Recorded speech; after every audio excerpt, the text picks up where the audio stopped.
Buonasera e ben ritrovati con l'informazione flash di New Sicilia e i principali titoli del pomeriggio. Dopo il tragico incidente che è costato la vita alla 19enne Chiara Adorno, gli studenti dell'Università di Catania hanno lanciato una petizione online al fine di ottenere l'installazione di un semaforo pedonale o di un sovrapassaggio di fronte alla cittadella universitaria. In meno di 24 ore sono già state raccolte oltre 11.000 firme.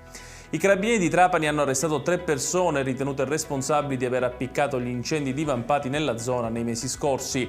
Tra gli arrestati un operaio stagionale antincendio del Corpo Forestale regionale.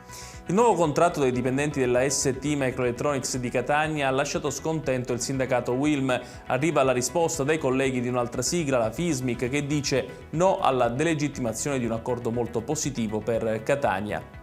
È stata inaugurata a Catania una struttura di accoglienza per i senza dimora, all'interno percorsi di inclusione con assistenza legale, sanitaria ma anche attività laboratoriali. La struttura dispone di 50 posti.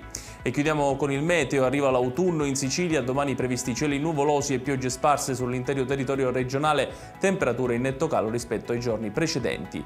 Ed è tutto per questa edizione, tutti i dettagli su queste notizie li trovate sul nostro sito www.newsicilia.it. Grazie per averci seguito e arrivederci.